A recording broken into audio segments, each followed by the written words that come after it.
To be clear, we are not naming the name, but do you have any issues with President Trump retweeting the name of the alleged whistleblower?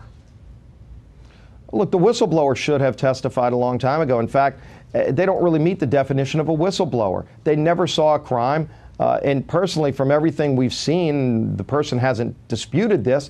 This person had a political vendetta against the president. He supposedly worked for Joe Biden, so has a political axe to grind. It's a little concerning that you could have somebody anonymously try to take down a sitting president using innuendo. And in fact, some of these things were false statements. False claims that were made. And there was coordination with Schiff's staff, maybe even Schiff himself, which is, I think, why Schiff didn't want the whistleblower to testify. And so a lot of that should come out.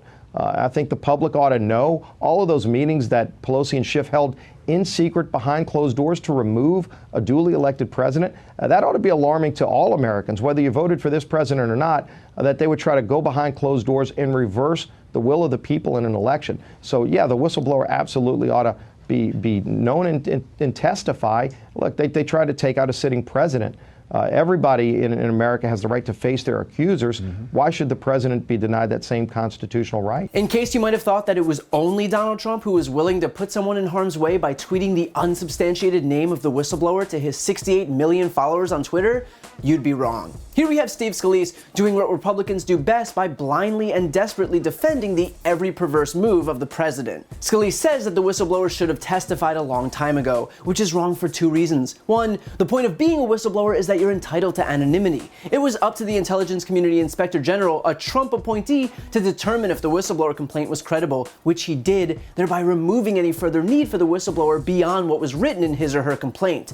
And two, that very complaint was corroborated. It said that Trump asked for the favor of an investigation into the Bidens from Ukrainian President Zelensky. That turned out to be true. It said that the administration withheld millions in military assistance from Ukraine. That turned out to be true. It said that Giuliani had been circumventing national security protocols by acting as his own State Department to facilitate the investigation into Biden. That turned out to be true. It said that the White House intervened to lock down all records of the call by placing them in a secure system that's reserved for classified information. That turned out to be true. Even Trump himself admitted that the purpose of the call was to get the Ukrainians to open a probe into Biden.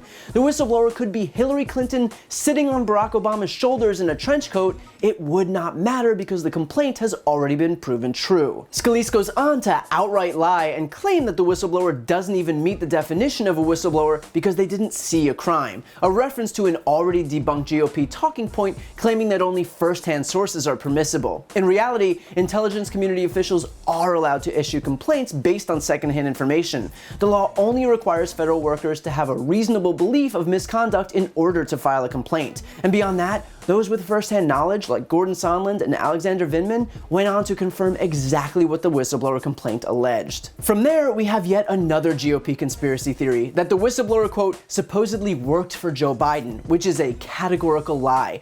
The whistleblower did not, quote, work for Joe Biden. This is a reference to an article by a right-wing outlet called the Washington Examiner attempting to discredit the whistleblower by claiming that Joe Biden was, quote, working with the whistleblower when he was vice president. Now, aside from the notable difference in the words working for and working with, it's not exactly breaking news that a member of the intelligence community worked with the Vice President of the United States at least one time in 8 years. Scalise goes on to suggest that Schiff's staff and maybe even Schiff himself were, quote, coordinating with the whistleblower. Again, this is a lie. The whistleblower had approached the House staff member who correctly advised that person to find a lawyer and meet with the Inspector General. The aide alerted Schiff to the fact that a whistleblower had approached him and didn't share the person's identity. Both the Republican chairman of the Senate Intelligence Committee and his Democratic vice chairman agreed that it was standard procedure to refer whistleblowers to the Inspector General. So while it's nice and responsible for Scalise to claim on national television that maybe Schiff was coordinating with the whistleblower himself,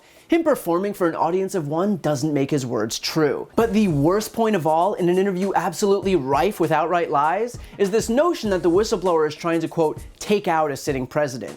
The whistleblower didn't try to take Trump out, Trump did that to himself. All the whistleblower did was bring forward a complaint that was then corroborated by documents and witnesses and testimony. The whistleblower alerted the Inspector General to the fact that misconduct was taking place. That's not the whistleblower's fault, it's Trump's. If you saw someone get stabbed on the street and you called the police, it's not so much your fault as the witness for alerting the cops as it is, The guy with the knives? I mean, honestly, you gotta love the party of personal responsibility, blaming everyone with a pulse for Trump's crimes aside from Trump himself. The simple fact is that the GOP can try to adopt Trump's strategy of pointing their fingers at everyone else, but the American people are already well aware of who's responsible for the crimes committed here.